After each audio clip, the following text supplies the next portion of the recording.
Okay guys, meron tayo dito ngayong titingnan, no? Kasi marami nagtatanong sa atin kung alin ba talaga ang malakas kumain daw ng kuryente. Yung inverter ba, nakakatipid ba talaga? Or yung non-inverter na automatic washing machine? So tulad nito guys, meron tayo ditong LG, no? Ito ay steam technology, no? Ito po ay smart inverter, no? So meron din tayo ditong Sharp, no?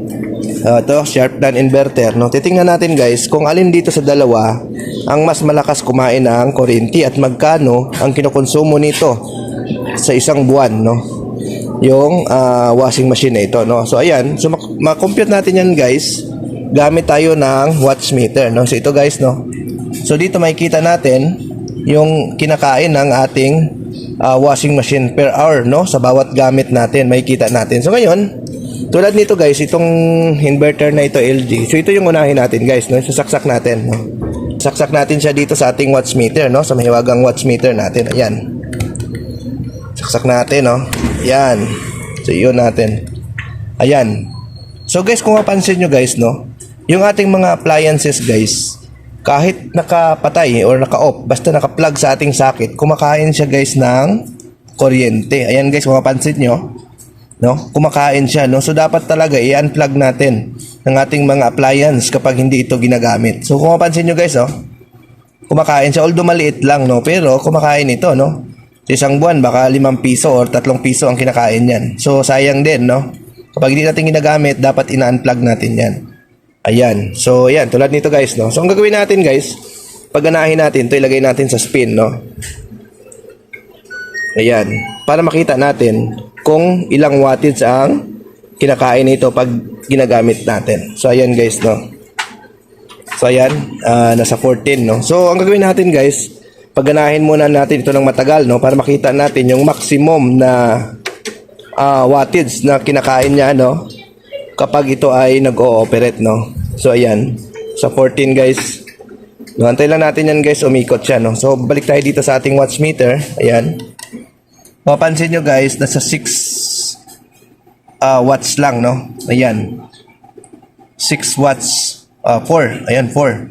So, dahil hindi pa siya tumatakbo, no? Ano pa siya, no? Kumbaga, nagbabalance pa. So, ang gagawin natin guys, antayin natin ito hanggang bumirit, no? Na umabot na siya sa mga 5 or 3, no? Para yung pinaka birit niya na talaga, no? So ayan, umiikot na siya guys.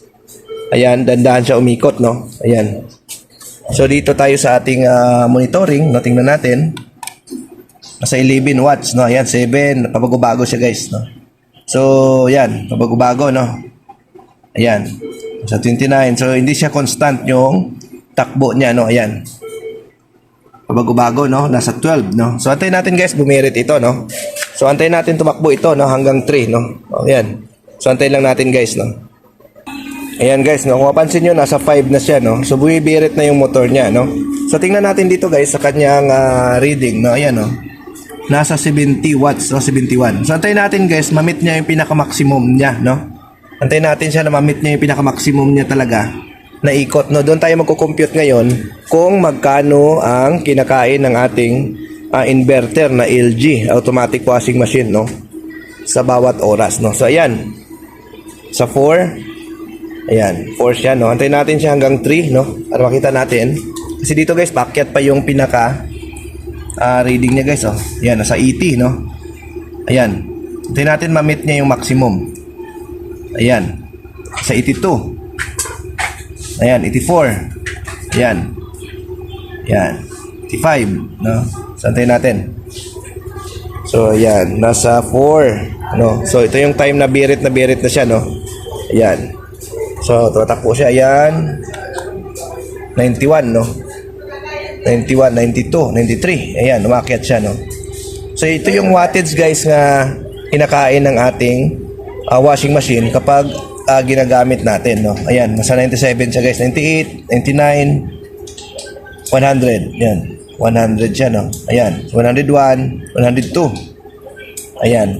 Pero kung mapansin nyo guys, nasa 3 na siya, no? Dito. Nasa 3. No? So, ayan. Nasa 107 siya, guys, oh. 108. Ayan. Ayan. 110. Tingnan natin. 112. Ayan. Tumataas pa ng tumataas, no? Hanggang dito, no? Ayan. So, nasa 3 ito. Ayan. Pataas siya ng pataas, no? So, dahil inverter ito, ayan. So, ayan.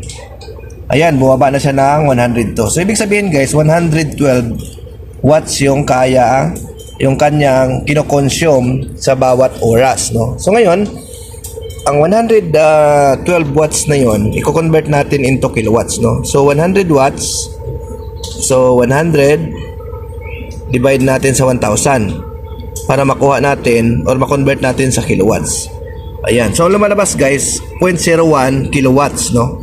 So, ibig sabihin, ng ating washing machine, guys, na LG inverter, kumakain siya ng 0.01 kilowatts per hour, no? Ayan. So, gagawin natin, i-multiply natin ito kung magkano yung per kilowatts natin dito. Tulad niyan, sa Laguna tayo, ang per kilowatts namin dito is 11.89. So, ang gagawin natin, guys, i-multiply natin sa 11.89. Ayan. So, ibig sabihin, guys, yan ang kinakain natin or binabayaran natin sa bawat oras na gumagamit tayo ng automatic washing machine, no? So, sabihin natin, guys, ginagamit natin ito ng 2 oras sa isang araw. So, times 2 natin. Times 2. Ayan. Equals 2.3, no? So, multiply natin sa isang buwan, no? Example, 2 oras tayo naglalaba everyday. No, 2 oras everyday tumatakbo ang ating washing machine. So, i-multiply natin ito sa 30 times 30. Ayan. So, kung mapansin nyo, guys, ang kinakain nitong LG inverter na washing machine sa isang buwan ay 71 pesos 0.34. No, 71.34 pesos. So, yun po ang kinakain nitong ating LG inverter, no, kapag ginagamit natin siya ng 2 oras everyday, no? So, kung naglalaba kayo araw-araw, ginagamit nyo siya ng 2 oras everyday. So, ang ating binabayaran na kuryente or kina-consume nito ay ang 41.34 pesos. Ayan. So, ayan, guys, no? Ayan. So, mapansin nyo, guys, nandito sa ating patapos na siya. Ayan, no? Nagre-range lang siya sa 103. Pero ang kinuha natin is 112, yung maximum. So, ibig sabihin, sa isang buwan pala, guys, 71 pesos lang ang binabayaran natin sa ating washing machine kung tayo ay gumagamit ng LG inverter. No? Tulad nito, LG inverter. At naglalaba tayo ng 2 oras everyday. Ayan. No? So, ayan. Sana nakabigay ito ng tulong sa inyo. No? So, ang gagawin natin, ito naman yung Sharp, no? Pupunta naman tayo dito sa Sharp, no? Itong Sharp na washing machine naman, dito tayo. Ayan. So, ang gawin natin, computein din natin kung magkano ang kinoconsume nito bawat araw, no? Or sa isang buwan kung magkano, okay? So, ayan. Bubunutin lang natin to, no? Ayan. So, ito naman yung Sharp, guys, no? Ayan. Saksak natin. Ito ay non-inverter. Ayan. Kung mapansin nyo, guys, ayan, no? Pagsaksak pa lang natin, meron na siyang 0.69 watts. So, ibig sabihin, guys, kahit inverter or non-inverter, guys, kahit hindi pa naka-on yung ating washing machine, kumakain na siya ng kuryente, no? Kung mapansin nyo, ayan, guys, oh.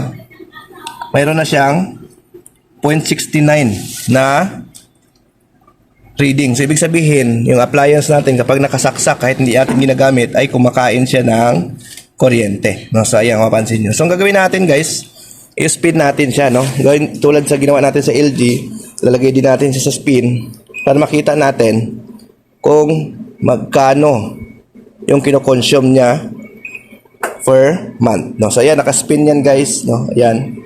So, antay lang natin, guys, bumerit siya, no? Tingnan natin kung ilang kilowatts yung kaya niya, no? Yan, kung mapansin nyo, guys, nasa 4.4 pa, no? Hindi pa siya umikot, no? So, antay lang natin, guys, no? Antay lang natin tong number na ito na ma-meet niya na yung pinaka-maximum niya, no? So, yan, kung mapansin nyo, umikot yan, guys, oh. Ayan.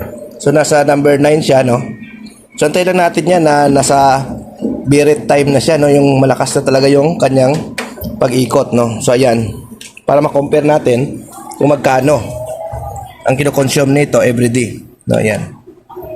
Ayan. So, ayan, pataas. Ayan, kung mapansin nyo, guys, pabago-bago din siya, no? Ayan. Yan, pabago-bago siya. So, antayin natin, guys, yung pinaka-stable niya na kain ng kuryente, no? Antayin natin. Ayan guys, no. So ayan guys, kung mapansin nyo, no, nasa 7 siya. Talagang buwiberet na siya, no. Ayan, buwiberet na yung ating washing machine. Tingnan natin dito guys sa kanyang watts meter kung ilang kilowatts or watts yung kinakain. Ayan. Ayan guys, kung mapansin nyo guys, 264.38 na. Ayan, 264, no. Watts yung nakukuha natin, no. Ayan, no. So ito guys, no, mayroon tayong watts meter guys na binabasihan dito, no. Hindi to gawa-gawa lang yung computation natin. Nagbabase tayo sa watts meter. Ayan. Ayan guys, kung mapansin nyo, alos pumapalo siya ng 300. Ayan, 263, no. Ayan. 264, no. Ayan, so atin lang natin, no. So nasa number 6 siya, no. Ayan, no. 6, no. Ayan, atin natin yung pinaka-pick niya, no. So ayan. Ayan, so 264, no. So ayan, 264 guys, no. Yung kain or yung kanyang watts na kinakain per hour, no. So ayan, 265. Umakyat pa, no. Tingnan natin guys. Ayan, nasa 6, no. Nakabirid siya, no. Ayan. Ayan. So 266, umakyat pa. No, so antayin na natin guys, makuha natin yung pinaka mataas niya na rating, no. So ayan. 265. Ayan.